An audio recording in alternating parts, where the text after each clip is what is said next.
Square One TV News has learned that no matter how many times you flip a fair coin, the probability of its coming up heads is always 1/2, even if you have already flipped 10 heads in a row, or 20, or 100. Film at 11.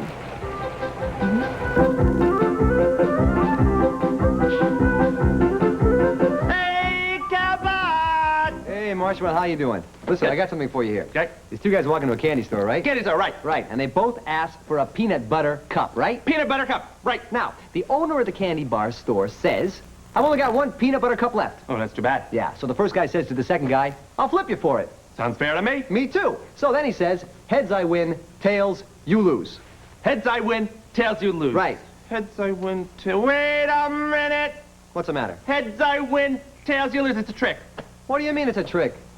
The first guy wins no matter what. If it's heads, he wins. If it's tails, the other guy loses, so the first guy still wins. That is right. Good going, Marshmallow. You see, there's a probability of 1 that the first guy will always win. There's no way he can lose. Very interesting. Isn't that great? I love it.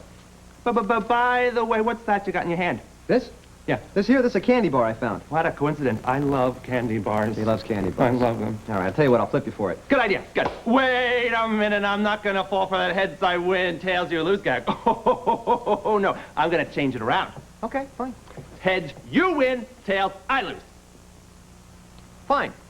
Fool me once, shame on you. Fool me twice, shame on me. Right, that's right. Okay, ready? Right. Call it. Heads. Oh, heads it is. Sorry. Wait a minute. Oh, no, you said. Heads, you win. Tails, I lose. Oh, I get it. It's the old probability of 1 trick. Yeah, that's no right. way you couldn't win. No way. Well, I'll get you next time. Yeah, you want to bet? Hurry, hurry, hurry. Step right up, step right up. Round and round and round she spins. Makes me dizzy, but somebody wins.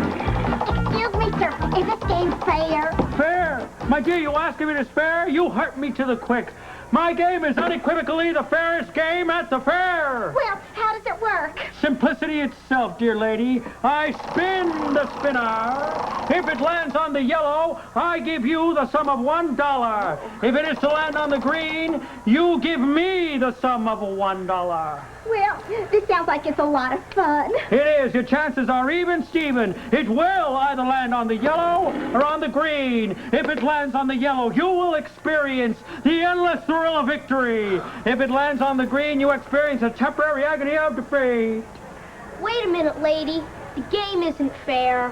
Go away, kid, you bother me. It's a rip-off. Here's a nickel, little boy. Go pester the lions. Wait a minute, he's a cute little boy. Oh, yes, cute little spinner there. You know, I never met a little boy before I didn't like. Until now. 3/4 of the circle is green, and only 1/4 is yellow. That means if we spin it a lot, green will come up about 3 times more often than yellow. Your chances are not very good. You told me this game was fair, mister. Oh, it is fair, my dear lady. This little boy is obviously talking out of his beanie. If that's so, why not let her take the green and you take the yellow? I'm afraid that's impossible. Why? Yeah, why? Because I just closed for lunch. That's why. Warning, beware of people who want to make bets which sound too good.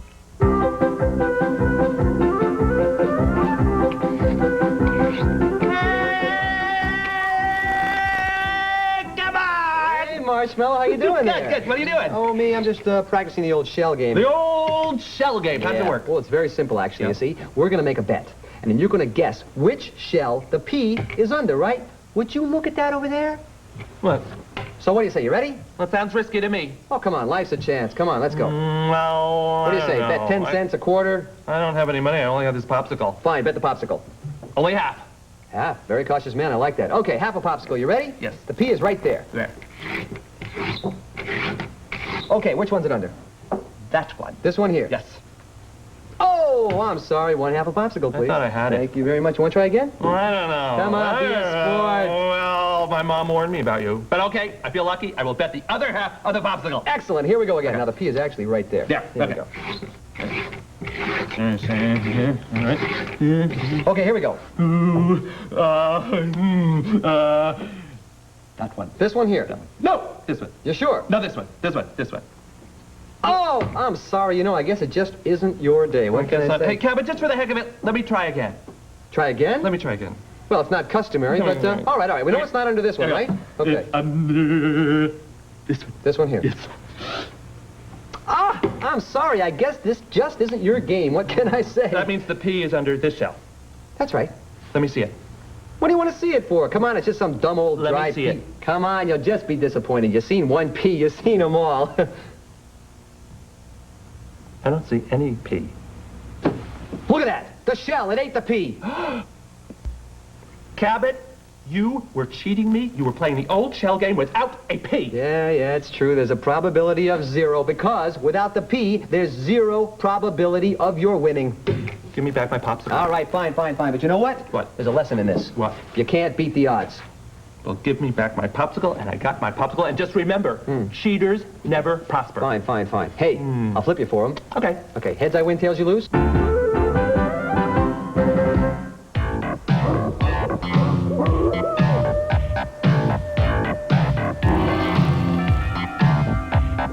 One night on a pizza shack delivery, I walked into a spooky house. And just as I was yelling to it anchovies, the door slammed and the lights went out. Started shouting, someone knows me, 1410. And then I heard a creepy voice.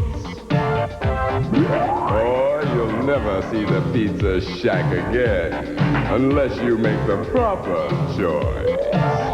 Probability, don't you mess with me. Help me make the most of the chance. Might be win or lose, still I got to choose. Long as there's a ghost of a chance.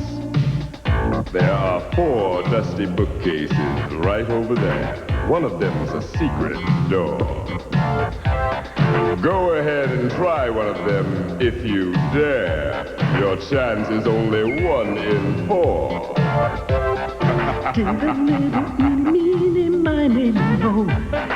Pull the bird on my mind. Probability 1/4 is low, but lucky thing I got it right. Probability, don't you mess with me. Help me make the most of the chance. Might be win or lose, still I got to choose. Long as there's a ghost of a chance. Walked into a hallway full of rattlesnakes. Only 5 are real ones, 45 are fakes. Chances 5 in 50 that I'm gonna croak. Chances are you thought this was a lark, a joke. Probability, don't you mess with me. Help me make the most of a chance. Might be win or lose, still I got to choose. Long as there's a ghost of a chance. Throw myself inside an old Egyptian tomb. Open up the mummy cave. Behold the 7 keys he clutches in the gloom. 3 will let you blow this flame. 3 in 7 chance to pick a key that fits. I pick one of the 4 that don't. But now the probability becomes 3/6. 3 will work and 3 still won't.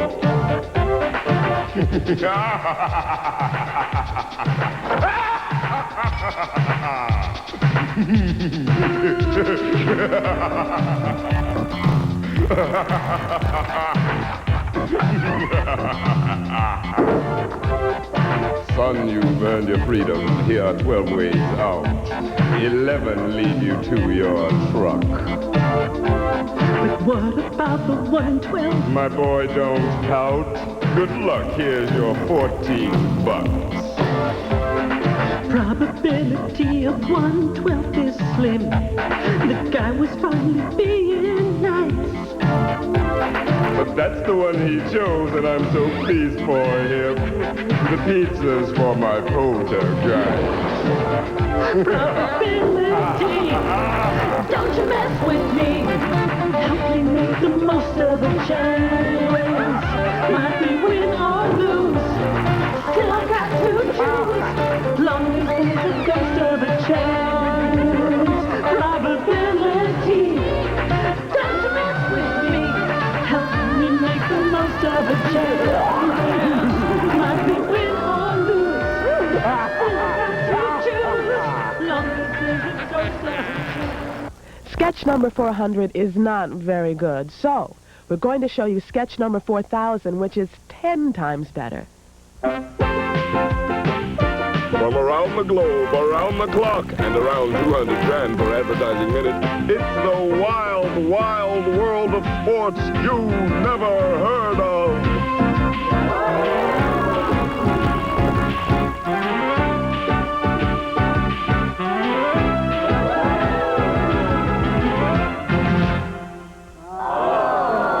Everybody, Peter here with you with yet another sport nobody's ever heard of. And with me, an expert on things nobody ever heard of, Paula George Mobley. Let's tell the folks at home what this contest is all about. Do we have to?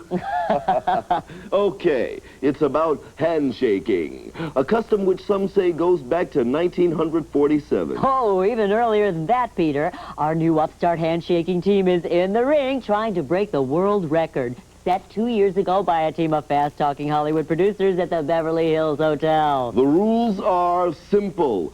Each person on the team must shake hands with everyone else once and only once. The time to beat is 17.4 seconds. Out of curiosity, Paula. Oh, that's where you're from originally, isn't it, Peter? It sure is, Paula. How many handshakes will take place in the old handshaking ring today? Well, we can solve that problem, Peter, by drawing a diagram. A diagram? Gee, that's wonderful, Paula. We can make a picture of each and every handshake between each and every team member. It may look confusing. It sure does, Paula. Isn't there a simpler way? Oh, there is, if we think triangularly. Triangularly? Let's imagine you have two people shaking hands. Uh-huh. Two people can shake hands just once. We'll keep a record of the handshake with an X. Amazing. A third person can shake hands with... I've got it. The other two. Two more handshakes. 1, 2, 3 total. A fourth person can shake hands with the other 3 people. That's 3 more handshakes for a total of 6. I'm beginning to see a pattern here, Paula. We've gone from 1 to 3 to 6. And each of our numbers has a triangular shape. That's why they're called triangular numbers. Gosh, Paula, I'm getting that feeling. I'm getting the feeling that our answer to the question is going to be triangular, too. That's right, Peter. A fifth person can shake hands with the other 4 who are already there for 4 more handshakes. A sixth person can shake hands with the other 5. A seventh person can shake hands with the other 6. For a total of 21. Amazing. But wait a minute, Paula. If there are 7 people and they shake hands with each of the other 6, why, isn't that 7 times 6 or 42 handshakes? No, that would be counting each handshake twice, Peter. Like if you and I are shaking hands. That would count your handshake with me as 1 and my handshake with you as 2. But it's really only 1 handshake. So we gotta divide by 2. Half of 42 is 21. 21 handshakes. That's a lot to cram into less than 17.4 seconds. It looks like the gang is just about ready to begin. Remember, the world record is 17.4 seconds. And they're off and shaking. Tim is shaking with Tim. Tim is shaking with Kim. Kim is shaking with Tim. Now Tim is on a whim is shaking with him. And in this corner, Mary is clasping Harry. Harry is shaking with Jerry, but Larry hasn't. Now Larry shakes with Jerry. I think they're going to do it. Jim and Jerry are shaking Kim and Mary. Larry shakes Tim. Harry grabs Jim. Incredible! And they've done it. A new world handshaking record. 21 handshakes in 15.3 seconds. Peter, I've never seen anything like this. Neither have I, Paula, but now that I have, can we please come back and report a sport somebody has heard of?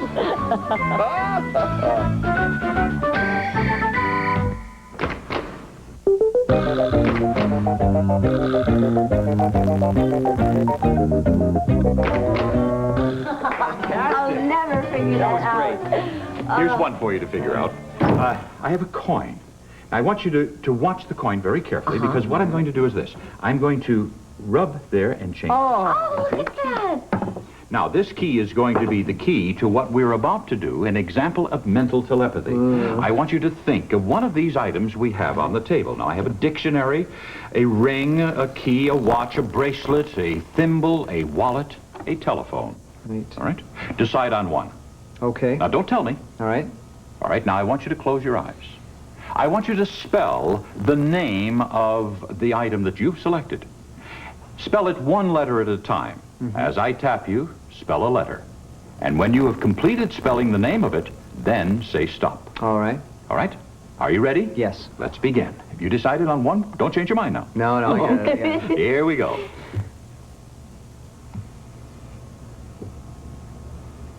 Stop. There. What have you decided on? The ring. The ring. There it is. Right there. Decided on. Great. Now, I'll show you how we do that. Oh, you see, good. each of these items is spelled with a different number of letters.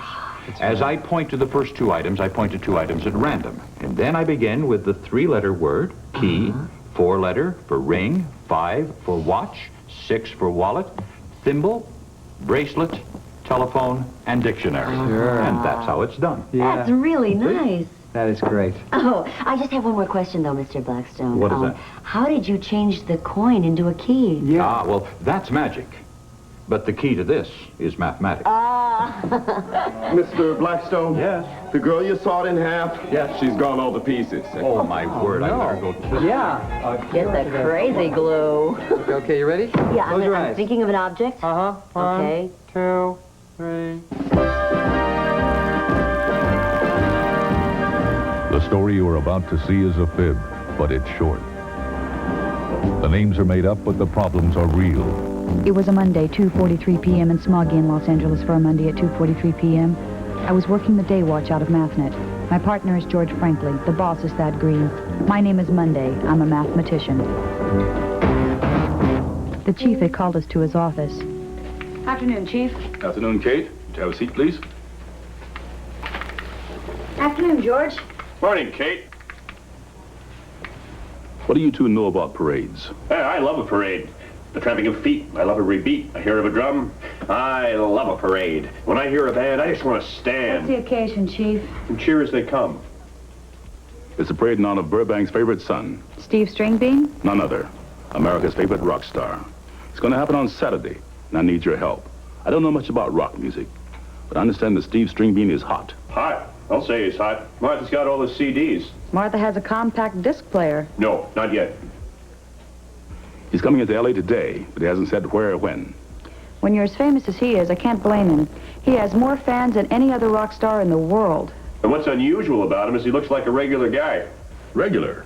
Yes, Chief. No purple hair or torn T-shirts. In fact, he's known for his short hair. Short hair? Uh-huh. You probably heard his last big hit. Don't think so. I was shorn in the USA.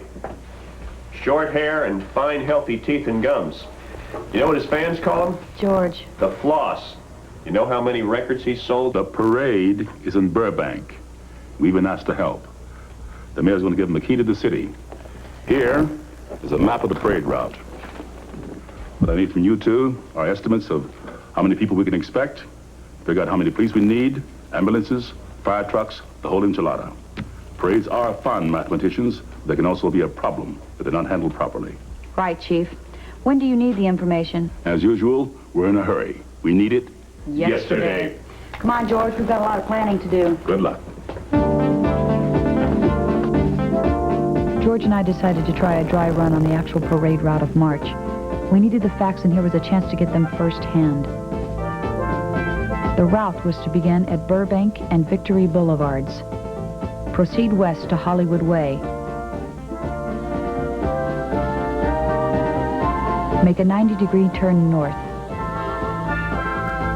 And continue to the Burbank Airport at Winona. There, String Bean would receive the key to the city, play a short concert, and board a plane at 7:30 to get to his next appearance in Mitchell, South Dakota at the Corn Palace.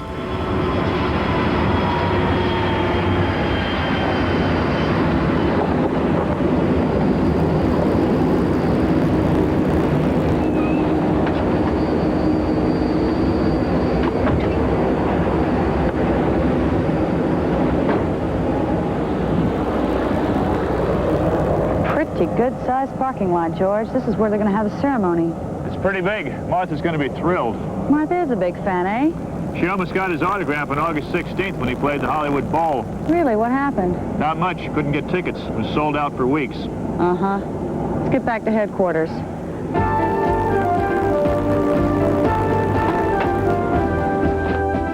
According to this report, Kate, the parade is going to be colossal. They're going to have floats, marching bands, horses, the VFW, a motorcade, the Blue Angels. The parade itself is going to be 1 mile long. We drove the route, and we know that it's 3.2 miles long. Most parades average a speed of about 2 miles per hour. So, in 1 hour, the parade goes 2 miles. In 2 hours, it goes 4 miles. If the parade route was 3 miles,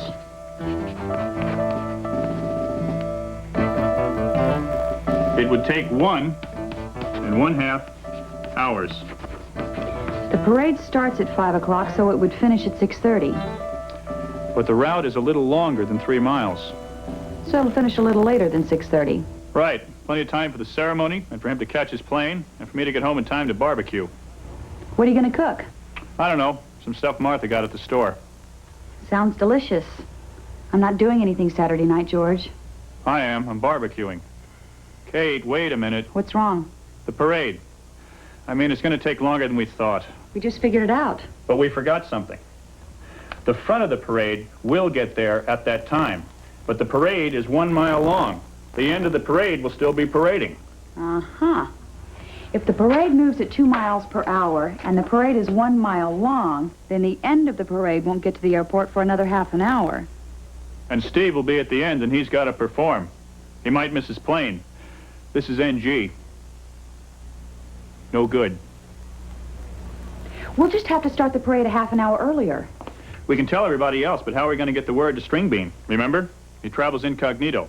Just how does Steve String Bean travel? He has his own van. But, George, there are thousands of vans in the greater Los Angeles area. Right, but I know for a fact that Steve String Bean has the only one without a sunset painted on it. We could put out an APB for a funny-looking van. How's it going, Matinators? We want that estimate of crowd size so we'll know how many police officers we'll need. We were just getting to that, Chief. George and I drove the parade route. Good idea. I made all the lights.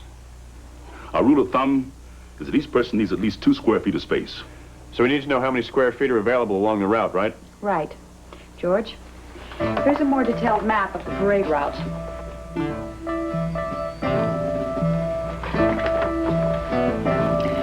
There is 10 feet of viewing space on either side of the street. That's a total width of 20 feet. Okay, the parade route is 3.2 miles. There are 5,280 feet in a mile. 3.2 times 5,280 is 16,896. That's about 17,000. Now to find the area in square feet, multiply that by 20 feet. The sum of the width of the sidewalks on either side. That's about 340,000 square feet. Now each person gets 2 square feet of space. Divide 340,000 by 2, And we get 170,000. We figure we could get as many as 170,000 people there, Chief. That's as many people as live in the greater Lubbock, Texas area. Now, let's estimate the number of police we need parade-wise. The parade covers about 30 blocks. When a block is packed with people, our experience tells us we need 4 officers on each side of the street. That's 8 officers per block. Times 30 blocks. That gives us 240 police, and I don't have that many available. How many do you have, Chief? It's 120 in the special events detail. But they're all trained to ride horses. Police on horseback are very effective for crowd control. That's right. A crowd respects a horse with a cop on its back. In fact, we estimate that 1 officer on a horseback is as effective as 10 officers on foot. Crowds just don't know what a horse might do and are reluctant to get rambunctious. Just imagine, Chief, how effective you could be if you could train officers to ride bears. Mm-hmm. Or wild boars. Let's figure this one out.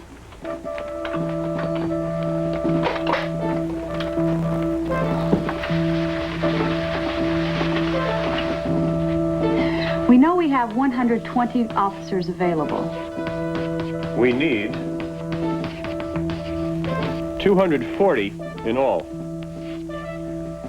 What if we put 10 officers on horseback? Each one counts for 10 on foot. That's the same as 100 on foot.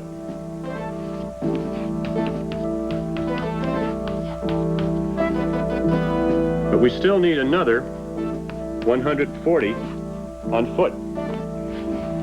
With 10 of our pool of 120 officers on horseback, we still have 110 left on foot. What if we put another 5 officers on horseback? That's another 50. We still need 90. Well, now we have 105 left on foot. More than enough. That's okay. We can use additional people at the airport for the concert. That's our answer. Thank you, mathematicians. We're off and marching. Anything else we can help you with, Chief? Not for the nonce, but believe me, I'll let you know. I just don't want any problems at the parade. There won't be a problem at the parade, Chief. Guaranteed. There won't be a parade. How's that? Steve Stringbean has been kidnapped.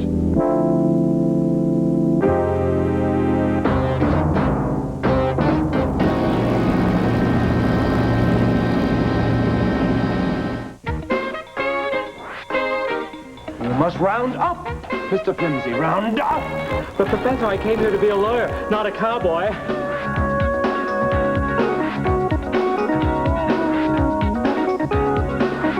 How do you know that? Celery tonic, man. Celery tonic? Sure. Me and Steve never leave home without it. And I know we were going up because the tonic came all the way up to the top of the Y. 100% of Square One TV is a production of the Children's Television Workshop. This program was made possible by grants from the National Science Foundation, the U.S. Department of Education, the Corporation for Public Broadcasting, the Andrew W. Mellon Foundation, and the Carnegie Corporation of New York. Corporate funding is provided by